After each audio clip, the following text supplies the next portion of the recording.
4.5, metallic bonding. This is the last topic of our unit. Nice little animation here. It'll make more sense to you in a minute if it doesn't already. Metallic bonds. Recall, metals form positive ions, cations, due to their weak hold on their valence electrons. Consequently, metal cations become surrounded by a sea of delocalized valence electrons. So the electrons aren't lost altogether, they surround the cations. It's just they're no longer fixed to an individual atom. So I always like that term, sea of electrons, just flows amongst the metal cations. But let me give you a more precise definition of metallic bond. The electrostatic attraction between a lattice of metallic cations and delocalized electrons. So here we have our metal cations, and the red dots there are our sea of delocalized electrons. You might want to draw something like that in your notes.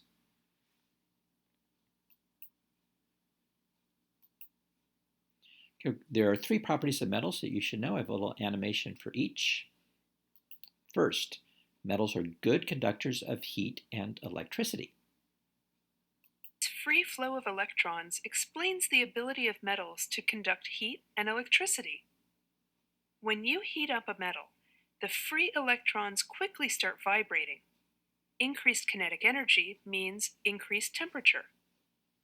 When an electric current is applied to a metal, electrons enter from one side, causing repulsion and generating movement within the sea of electrons, and an equal number of electrons exit the metal as the number that entered.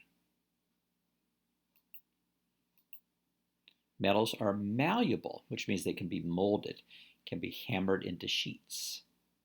Metals are able to deform in response to an applied force. The mobile sea of electrons shields the cations from each other.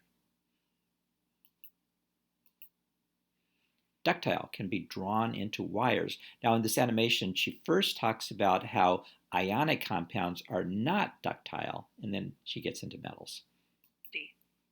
Ionic compounds are not ductile for the same reason they are not malleable in general. If an ionic compound is forced into a long cylinder, it breaks apart because of the repulsion of like ions. In contrast, a metal can be pulled into a long cylindrical shape because the cations can line up, shielded from each other as the fluid-like sea of electrons flows around them.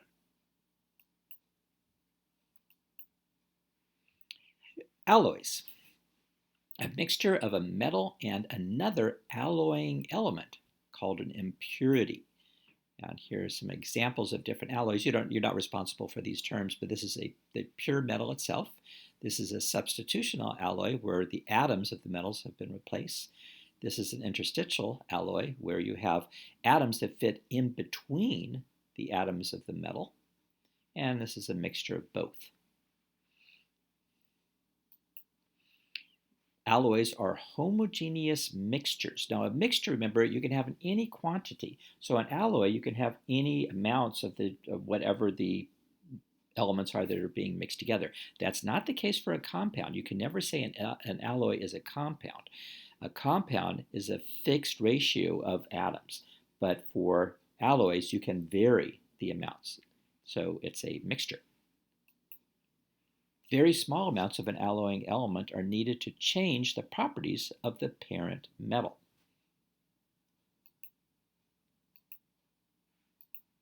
Here's some examples. You're not responsible for these, but you might find it interesting.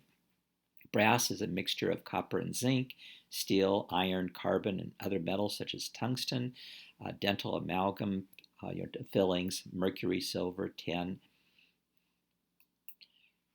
However, and this is a nice chart of various alloys, and I wanted to blow up bronze and brass. That's what I have here. So you can see that brass, when we say something is brass, it's not like, again, it's not like a compound. It can vary. So it's the primary constituents of modern brass is copper and zinc. It used to be copper and lead, but lead has been replaced because lead is toxic. And you can see the amounts of the elements can change. So Brass could be, for copper, it could be anywhere from 65 to 90% copper. For zinc, anywhere from 10 to 35%. For bronze, copper from 78 to 95%, tin from 5% to 22%, and other elements as well could be added in to slightly change the properties of bronze. It can be used depending upon what you want the alloy for. You can add some other elements to make it more appropriate for whatever use you have in mind. Quite an art to these things. Okay, let's conclude by comparing properties and bond type. We've talked about ionic, polar covalent, nonpolar covalent, and metallic bonds. Let's give an example for each. For ionic, let's use salt.